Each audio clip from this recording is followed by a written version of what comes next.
नमस्कार, मी Sachin Chavan, MC news Jalna बातमीपत्रात आपल्या सर्वांचं स्वागत। या बातमीपत्राचे प्रायोजक आहेत संजीवनी मल्टी स्पेशालिटी हॉस्पिटल, आपल्या आरोग्याची संजीवनी, the skill to heal, the spirit to care. या संजीवनी फाउंडेशन स्कूल शैक्षणिक वर्ष 2026-27 साठी प्रवेश सुरू। जालना शहरात भारतीय राज्यघटनेचे शिल्पकार भारतरत्न डॉक्टर बाबासाहेब आंबेडकर यांची 135वी जयंती अत्यंत उत्साहात आणि जल्लोषात साजरी करण्यात आली आहे। भीमराया तुझा जन्म झाला आणि साऱ्या जगाचा उद्धार झाला या गीताच्या ओळीप्रमाणेच शहरात सर्वत्र आंबेडकरी विचारांचा जागर पाहायला मिळाला आहे। शहराच्या विविध भागातून भव्य मिरवणुका काढण्यात आल्या। जय भीमच्या घोषणांनी संपूर्ण वातावरण भारावून गेलं। विशेष म्हणजे रेल्वे स्टेशन परिसरातून निघालेल्या मानाच्या मिरवणुकीने यंदाही सर्वांचं लक्ष वेधून घेतलं। याच मिरवणुकीचं स्वागत आणि बाबासाहेबांच्या प्रतिमेचं पूजन पोलीस अधीक्षक अजय कुमार बन्सल यांच्या हस्ते करण्यात आलं। जालना शहरात डॉक्टर बाबासाहेब आंबेडकर यांच्या जयंतीनिमित्त मोठ्या प्रमाणावर सामाजिक आणि सांस्कृतिक कार्यक्रमांचं आयोजन करण्यात आलं होतं। मोठ्या उत्साहात डीजेच्या तालावर तरुणाई सुभाष चौकात नाचत गाचत दिसून आली। शहराच्या कानाकोपऱ्यातून निघालेल्या मिरवणुकांमध्ये तरुणांसह महिलांचा मोठा सहभाग पाहायला मिळाला। ठिकठिकाणी भीमगीतांचा गजर, ढोल ताशांचा नाद आणि निळ्या झेंड्यांनी सजलेले रस्ते यामुळे संपूर्ण शहर आंबेडकरी विचारांनी रंगून गेलं होतं। रेल्वे स्टेशन परिसरातील घेवंदे परिवारांच्या वतीने काढण्यात येणारी मानाची मिरवणूक यंदाही मोठ्या उत्साहात पार पडली। नाचत गाजत काढण्यात आलेल्या मिरवणुकीत शेकडो समाज बांधव सहभागी झाले होते। या मिरवणुकीचं स्वागत पोलीस अधीक्षक अजय कुमार बन्सल यांनी करत बाबासाहेबांच्या प्रतिमेचं पूजन केले। यावेळी अप्पर पोलीस अधीक्षक आयुष नोपानी, उपविभागीय पोलीस अधिकारी अनंत कुलकर्णी, स्थानिक गुन्हे शाखेचे प्रमुख पंकज जाधव तसेच अंकुश राऊत, दिनकर घेवंदे, प्रभाकर घेवंदे आदी मान्यवर उपस्थित होते। कार्यक्रमादरम्यान उपस्थित मान्यवरांचा मिरवणूक समितीच्या वतीने सत्कार करण्यात आला। यावेळी बोलताना पोलीस अधीक्षक अजय कुमार बन्सल यांनी भारतरत्न डॉक्टर बाबासाहेब आंबेडकर यांच्या 135व्या जयंतीनिमित्त सर्व नागरिकांना शुभेच्छा देत त्यांच्या विचारांचं अनुसरण करण्याचं आवाहन केलं। पण सर्वांचे एक आदर्श आहे, युग पुरुष आहे, यांची जयंतीसाठी सगळे जमलेलो आहोत तर काही देणार। पण आज आपण सर्वांनी ही खूप चांगल्या पद्धतीने जल्लोषाने जयंती साजरा केली पाहिजे। तसेच साजरा करताना बाबासाहेबांचे विचार पण कुठे ना कुठे आपण आपल्या जीवनामध्ये कशा त्याचा करू शकतो, त्याचे अनुसरण करू शकतो याच्यावर पण एक चिंतन केलं पाहिजे। आणि ही जयंती शांततेत, हर्षोल्लासमध्ये, तसेच फक्त यंग पोरं नाही तर लहान मुलं आणि महिला पण एन्जॉय करतील या पद्धतीने सर्वांनी वागून ही केली पाहिजे असा बोलून थांबतो। परत एकदा सर्वांना शुभेच्छा देतो। जय हिंद, जय महाराष्ट्र। जालना शहरात डॉक्टर बाबासाहेब आंबेडकर व्याख्यानमालेच्या 49व्या वर्षानिमित्त आयोजित करण्यात आलेल्या भीमशाहिरी कार्यक्रमाने प्रेक्षकांना अक्षरशः मंत्रमुग्ध केलं होतं। 5 दिवस चाललेल्या वैचारिक जागरानंतर सोमवारी सायंकाळी पार पडलेल्या या कार्यक्रमात प्रसिद्ध भीमशाहीर राखी चौरे यांनी आपल्या सुमधुर आवाजातून आंबेडकरी विचारांचा जागर घडवून आणलाय। या कार्यक्रमाला मान्यवरांची उपस्थिती मोठ्या प्रमाणात होती। डॉक्टर बाबासाहेब आंबेडकर व्याख्यानमाला वर्ष 49व्या निमित्ताने जालन्यात विविध वैचारिक कार्यक्रमांचं आयोजन करण्यात आलं होतं। या मालिकेचा समारोप 13 तारखेला सायंकाळी भीमशाहिरीच्या बहारदार कार्यक्रमाने झाला। पुणे येथील प्रसिद्ध भीमशाहीर राखी चौरे यांनी आपल्या प्रभावी सादरीकरणातून प्रेक्षकांना ठेका धरायला लावला। फुले आंबेडकर यांच्या विचारांवर आधारित गीतांमधून त्यांनी समाजातील ज्वलंत प्रश्नांना स्पर्श करत सामाजिक जागृतीचा संदेश दिला। त्यांच्या सादरीकरणाला प्रेक्षकांनी उत्स्फूर्त प्रतिसाद दिला। कार्यक्रमाच्या अध्यक्षस्थानी ज्येष्ठ नेते ॲडव्होकेट BM साळवे उपस्थित होते। यावेळी आंबेडकरी चळवळीतील उल्लेखनीय कार्य करणाऱ्या कार्यकर्त्यांचा सत्कार करण्यात आला। तसेच विविध क्षेत्रात उल्लेखनीय कामगिरी करणाऱ्या मान्यवरांचाही गौरव करण्यात आला। यामध्ये धनुर्विद्या स्पर्धेत देशाचं नेतृत्व करणारी तेजल साळवे तसेच महाराष्ट्र लोकसेवा स्पर्धेत यश संपादन करणाऱ्या अनिता भेरे आणि निकिता भेरे या बहिणींचा समावेश होता। या कार्यक्रमाला प्राध्यापक रमेश भुतेकर, नंदू भैया जांगडे, डॉक्टर प्रदीप हुसे, डॉक्टर सत्संग मुंडे, महेंद्र रत्न पारखे, दिनकर घेवंदे, डॉक्टर रवींद्र काकडे, अरुण जाधव यांच्यासह अनेक मान्यवर उपस्थित होते। कार्यक्रमाचं सूत्रसंचालन आणि आभार प्रदर्शन डॉक्टर विजय कुमठेकर यांनी केले। डॉक्टर बाबासाहेब आंबेडकर व्याख्यानमालेच्या 49व्या वर्षानिमित्त आयोजित 5 दिवसीय वैचारिक कार्यक्रमाची मालिका उत्साहात पार पडली। या व्याख्यानमालेचा समारोप सोमवारी सायंकाळी भीमशाहिरीच्या रंगतदार कार्यक्रमाने करण्यात आला। या कार्यक्रमात पुण्याच्या भीमशाहीर राखी चौरे यांनी आपल्या सुमधुर आणि जोशपूर्ण सादरीकरणातून आंबेडकरी विचारांची प्रभावी मांडणी केली। त्यांच्या गीतांनी उपस्थित प्रेक्षकांना भावनिक आणि वैचारिक दृष्ट्या भारावून टाकलं। फुले आंबेडकर यांच्या कार्याचा गौरव करताना त्यांनी सामाजिक प्रश्नांवर थेट भाष्य केलं। कार्यक्रमाच्या अध्यक्षस्थानी ॲडव्होकेट VM साळवे हे होते।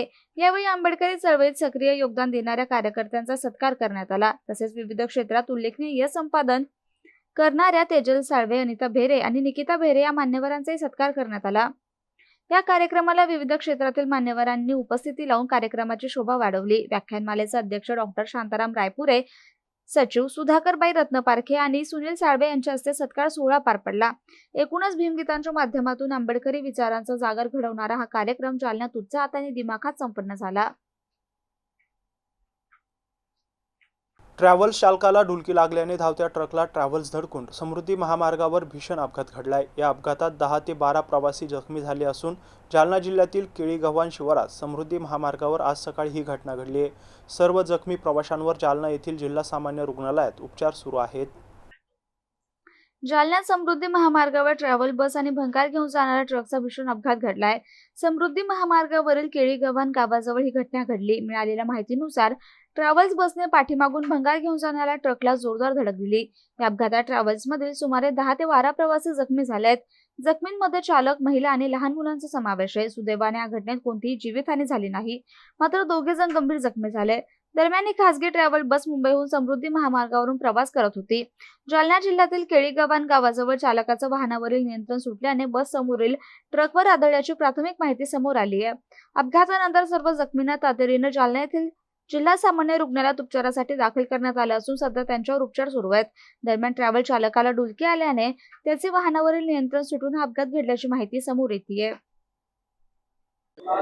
सर, हिंदी में बताइए, जालना के समृद्धि महामार्ग पर आज भीषण सड़क हादसा सामने आया है। कुछ मरीजों को अपनी तरफ दाखिल किया गया है। कुल कितने मरीज हैं और हादसा कैसे हुआ? केळगव्हाण के पास समृद्धि हाईवे पे एक भंगार के गाड़ी को ट्रैवल्स ने पीछे से एक धक्का मारा है। उसमें 9 लोग इंजर्ड होकर हॉस्पिटल में एडमिट हुए हैं। उसमें से जो ड्राइवर है, तो ड्राइवर पे 2 फ्रैक्चर्स है, शोल्डर और एंकल को लेफ्ट साइड, और एक शौर्य बोल के बच्चा है 9 साल का, उसको थोड़ी सी हेड इंजरी है लेकिन स्टेबल है वो भी। और बाकी के सब जो पेशेंट है वो सब स्टेबल है। एक महिला है रघुराज कुमारी बोल के, उसको थोड़ा सा क्लाविकल फ्रैक्चर है, बाकी सब स्टेबल है। सर, आपका नाम और पद बताइए। मैं doctor RS Patil, civil surgeon Jalna. मेरी टीम ने पूरा ये सिचुएशन हैंडल किया है। डॉक्टर बांदल ACS बुल काम पूरा देख लिए हैं, और उसके बाद में डॉक्टर जायवा है, इन्होंने भी ऑर्थोपेडिशन बुल के काम देखा है। सब अभी स्टेबल है। जालना जिल्ह्यातील भोकरदन तालुक्यातील पारधा पोलीस ठाणे येथे 2 एप्रिल रोजी तीर्थक्षेत्र जाळीचा देव येथे रहिवासी असलेली रेखा गायकवाड आणि त्यांची पती संजय गायकवाड यांच्या एका विधी संघर्ष बालकाला गावात झालेल्या 2 वर्षापूर्वीच्या चोरीच्या संशयावरून पारध पोलीस ठाण्याचे पोलीस निरीक्षक संतोष माने आणि पोलीस उपनिरीक्षक वाल्मिक नेमाने यांनी अमानुष मारहाण केली आहे। या घटनेच्या निषेधार्थ हे कुटुंब आजपासून जिल्हाधिकारी कार्यालयासमोर उपोषणाला बसले आहे। आम्ही निर्दोष असून पोलीस आमच्यावर चोरीचा गुन्हा टाकतात। पोलिसांनी आमची गावांमध्ये आणि परिसरात बदनामी केली आहे। आम्ही कुठलीही चोरी केली नाही आणि बळजबरी पोलीस आमच्यावर चोरी केल्याचा आरोप टाकण्याचा प्रयत्न करतायत। त्यामुळे या संबंधितांवर पोलीस अधिकाऱ्यांची तात्काळ चौकशी करून त्यांच्यावर योग्य ती कारवाई करावी अशी मागणी महिलेने केली असून आमरण उपोषणाला सुरुवात केली आहे।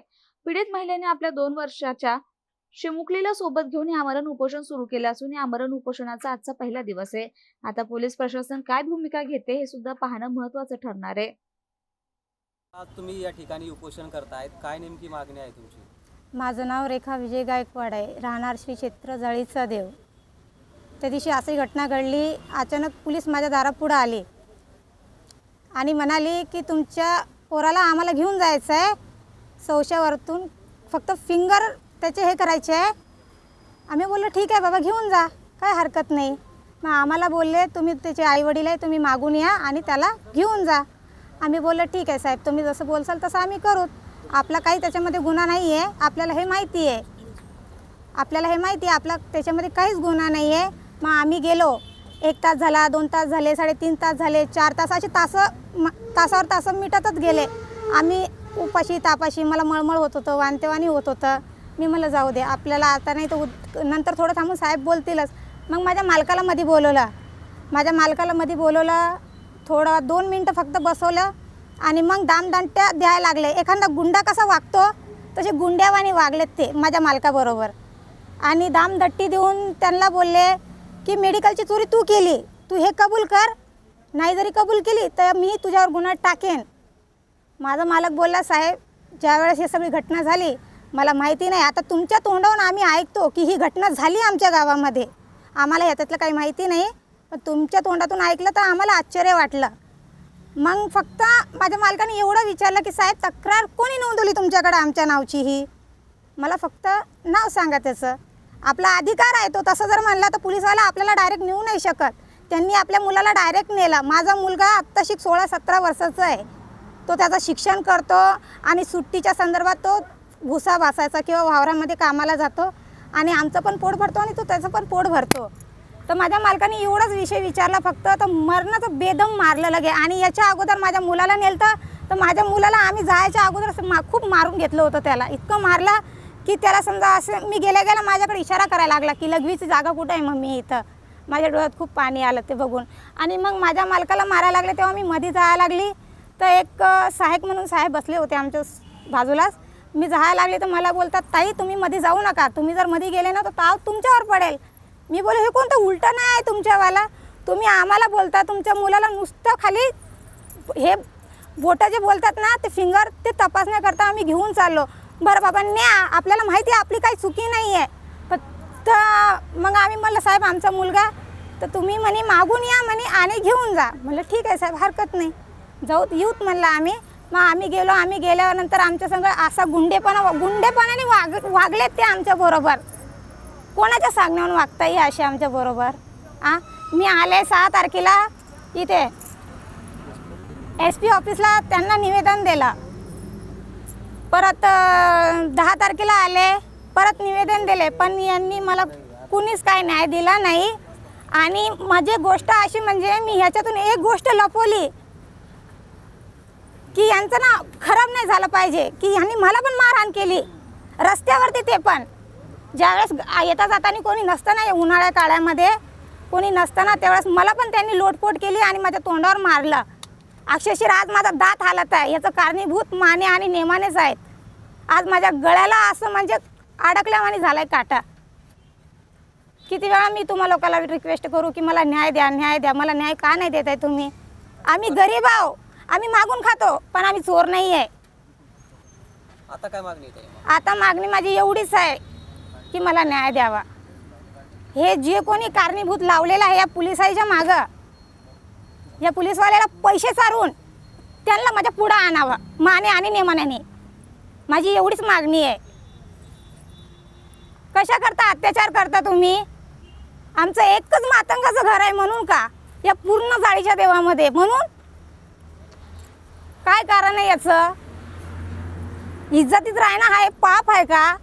आपलं 2 घर भिक्षा मागून खाणं हे बी एक पाप आहे का? असेल तर मग असं प्रत्येक गावात पोलिसवाल्यांनी ठोकठाक कराव्या.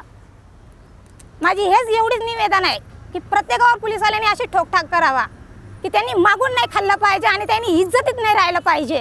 काय मागणी आहे? दादा माझं नाव विजय नामदेव गायकवाड, राहणार जाळीचा देव, तालुका भोकरदन, जिल्हा जालना.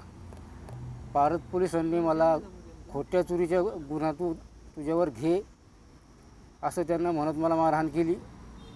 तू जरी नाही हे मान्य केलं की चोरी तू केली तरी हे तुझ्यावर बी दाखल करणार की तूच चोरी केलेली आहे. साहेब मी ते मेडिकलचे पैसे चोरलेच नाही. ते बोलतात नाही तू 13,000 चोरलेले हे तुला मान्य करावंच लागेल. दरवाजा लावून यांनी मला मारहाण केली. बाहेर माझा मुलगा बायको बसलेली होती, ते बघायला आले तर त्यांनासुद्धा दमदाटी देऊन पाठीमागं रिवर्स केलं की तुम्ही तिथे एका साईडला जाऊन बसा. असं परत पोलीस स्टेशन माने आणि नेमाने या दोघांनी माझ्यावर अत्याचार केलेला आहे. मारहाण करून खोटा गुन्हा तू अंगावर घे असा आरोप यांनी माझ्यावर लावला आहे. तरी खरा चोर कोण आहे? गावातून यांना कोणी पैसे खाऊ घातलेत का मला मारहाण करण्यासाठी? असं काही असेल या दोघांनी समोर यावं, मीडियासमोर सांगावं की गावातून अशा व्यक्तीने आम्हाला इतके पैसे दिलेत की बा तुला मारहाण करायची आणि नाव बदनाम करायचं. ते कोण आहे गावामधले यांनी समोर येऊन मला पोलिसांनी सांगावं, मी यांना माफ करीन. पण गावातले कोण आहे ते यांनी समोर येऊन मीडियासमोर यांनी स्पष्टीकरण करावं आणि मला न्याय द्यावा. मला आताच आपल्या पत्नीनं आरोप केला आहे की पोलिसांनी त्यांना सुद्धा मारहाण केली आणि तुमच्या अल्पवयीन मुलाला सुद्धा मारहाण हो मारलं त्यांनी, मारलं नेमाने माने या दोघांनी माझ्या लहान्या मुलांना मारलं, माझ्या बायकोच्या कानामागं मारली. आतापर्यंत मी माझ्या बायकोला असं 2 बोटंसुद्धा लावली नाही त्या येणे, आणि या माधर चौधरीने माझ्या बायकोच्या काना अशी फणकन ठेवून दिलेली. हा कुठला न्याय झाला? मागणी आपली. आता मागणी एवढीच आहे, गावातून ज्यांनी पारत पोलीस स्टेशनला जे काही दिले गुपित घाला करून की याचं नाव बदनाम करा आणि याला या खोट्या आरोपामध्ये आतमध्ये टाका, जी मारहाण केली, असा कोण व्यक्ती गावातून त्याची CDR करा या दोघांची तिघांची आणि स्पष्टीकरण करून मला मीडियासमोर आणावं. जालना जिल्ह्यातील परतूर पोलीस ठाणे हद्दीमध्ये मागील काही महिन्यांपासून मोठ्या प्रमाणात अवैध धंदे सुरू झाले आहे. यामध्ये सट्टा, पत्ता, मटका, लाकूड तोड यासारखे अनेक अवैध धंदे या परतूर शहरासह परिसरात सुरू आहे. हे अवैध धंदे तात्काळ बंद करावेत या मागणीसाठी जिल्हाधिकारी कार्यालयासमोर मातंग मुक्ती सेनेचे उपोषण सुरू आहे. या अवैध धंद्यांमुळे नवतरुण मंडळी दिशा भरकट होतीये आणि गुन्हेगारीमध्ये सुद्धा मोठी वाढ झाली आहे. येथे कार्यरत असलेले वरिष्ठ अधिकारी तथा हेड कॉन्स्टेबल गजानन राठोड हे सर्व या अवैध धंद्यांच्या गाड्या व्यवस्थित पार पडत असल्याचा आरोप उपोषणकर्त्यांनी केला. मात्र या संदर्भात जर कोणी आवाज उचलण्याचा प्रयत्न केला तर त्याला धमकावण्याचा प्रयत्न, खोट्या गुन्ह्यात अडकवण्याचा प्रयत्न या ठिकाणी असलेले पोलीस प्रशासन करत आहे. यालाच वाचा फोडण्यासाठी 15 एप्रिल 2026 पासून जालना जिल्हाधिकारी कार्यालयासमोर मातंग मुक्ती सेनेचे जिल्हाध्यक्ष विष्णू गोपते यांनी लोकशाही मार्गाने आमरण उपोषणाला सुरुवात केली आहे. जोपर्यंत परतूर पोलीस ठाणे हद्दीतील अवैध धंदे बंद होत नाही तोपर्यंत मी आमरण उपोषण सोडणार नाही. तसेच गजानन राठोड या पोलीस कर्मचाऱ्याचा CDR काढून त्याचे अवैध धंदेवाल्यांसोबत लागेबंदी आहे ते तात्काळ बाहेर काढावे आणि त्याच्या स्तरावर मालमत्तेची चौकशी सुद्धा करावी अशी मागणी या प्रसंगी करण्यात आली आहे. काय मागणी आज? आमची मागणी अशी आहे की परतूर पोलीस स्टेशनच्या हद्दीमध्ये जे अवैध धंदे सुरू आहे ते धंदे बंद झाले पाहिजेत. याच्यासाठी आज आम्ही मातमुक्ती सेनेच्या वतीनं आमरण उपोषण सुरू केलेलं आहे. तिथं गजानन राठोड या नावाचा एक कॉन्स्टेबल आहे, तो त्या नंबर 2च्या धंद्यावाल्या संघ त्यांचं साठगाठ आहे, त्यांच्याकडून तो हप्ते गोळा करतो. म्हणून आमचं असं म्हणणं आहे की त्या राठोडची जे अवैध धंदेवाल्याकडून जे वसुली केली जाते तर त्याची जे अवैध धंदेवाल्याकडून वसुली केल्यानंतर त्यांनी जेवढी काही संपत्ती कमवली त्या संपत्तीची त्याची चौकशी व्हायला पाहिजे. या मागणीसाठी आम्ही मातमुक्ती सेनेच्या वतीनं आज इथं उपोषणाला बसलेलो आहोत. आणि दुसरा मुद्दा, आम्ही जो काही नंबर देऊ मोबाईल नंबर, त्या मोबाईल नंबरचं CDR तपासा अशी आमची मागणी. जालना नगर परिषदेचे महानगरपालिकेत रूपांतर झाले असले तरी कामगारांचे प्रश्न अद्यापपर्यंत जैसे थे आहे. प्रशासनाच्या आडमुठ्या धोरणामुळे आणि वाढत्या कामाच्या बोजामुळे संतप्त झालेल्या कामगारांनी आज CITU संलग्न मराठवाडा महानगरपालिका नगरपरिषद कामगार कर्मचारी संघटनेच्या नेतृत्वाखाली जालना महानगरपालिका कार्यालयासमोर जोरदार निदर्शने केली.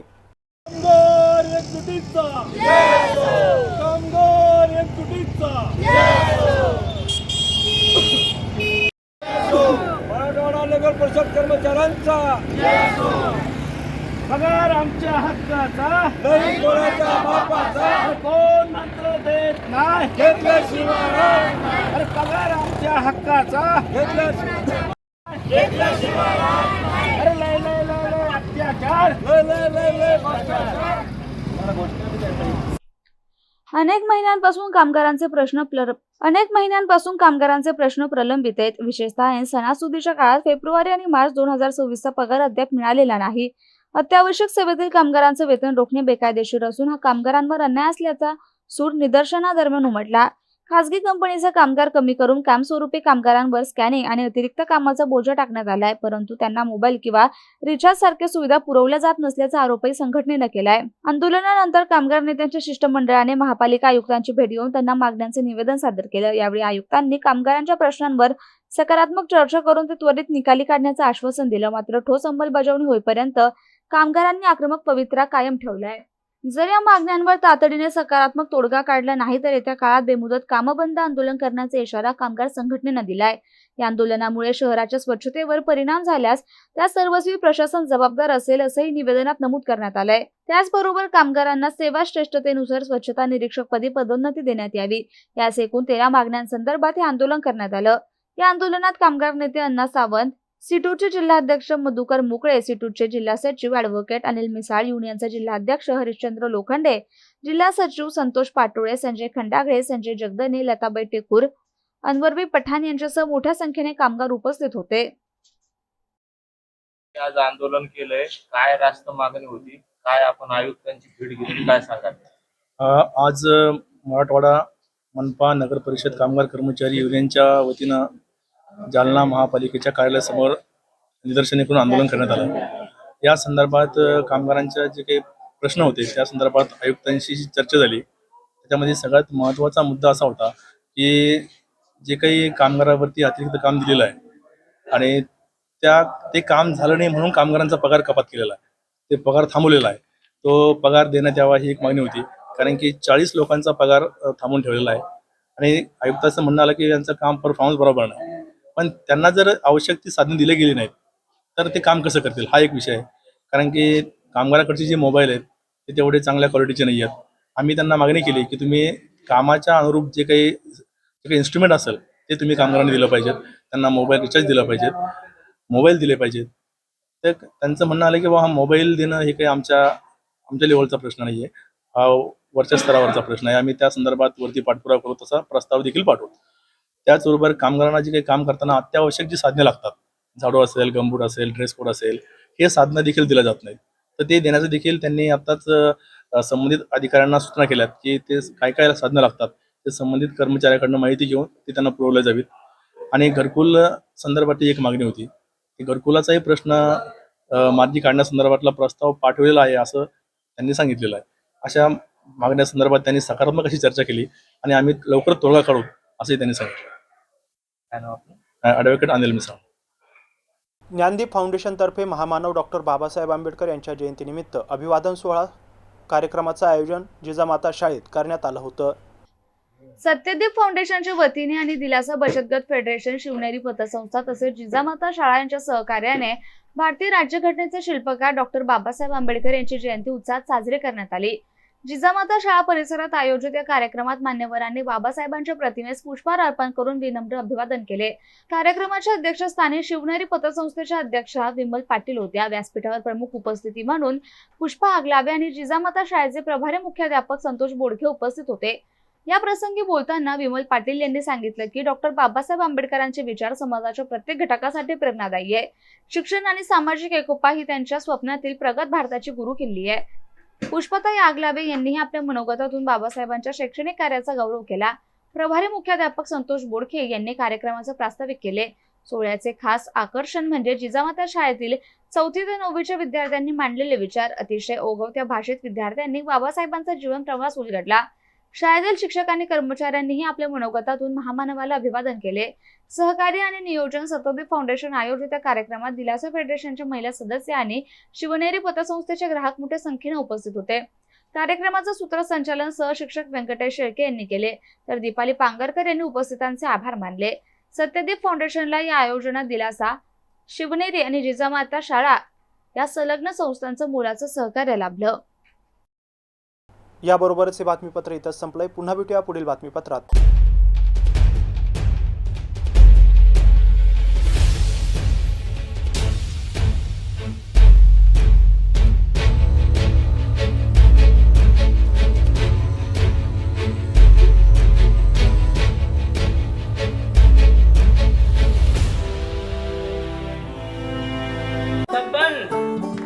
आपको कलेक्टर साहिबा के हाथों से इनामी घर मिल रहा है.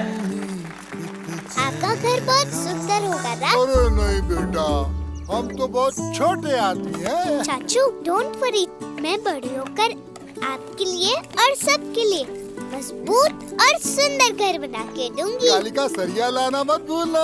कालिका TMT सरिया कंक्रीट से करे मजबूत जोड़ और भूकंप, जंग, आग से लड़कर घर को दे दीर्घायु.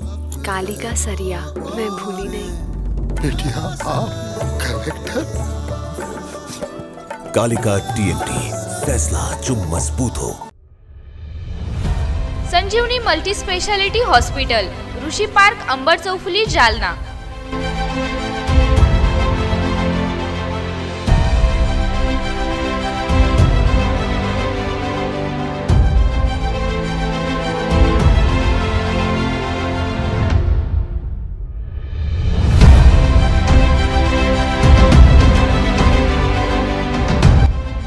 महात्मा ज्योतिबा फुले जन आरोग्य योजना आणि प्रधानमंत्री जन आरोग्य आयुष्मान भारत योजना उपलब्ध। मेडिसिन विभाग, बालरोग विभाग, स्त्रीरोग विभाग, अस्थिरोग विभाग, सर्जरी विभाग, नाक कान घसा विभाग आणि पॅथॉलॉजी विभागात काम करणारी तज्ञ डॉक्टरांची टीम।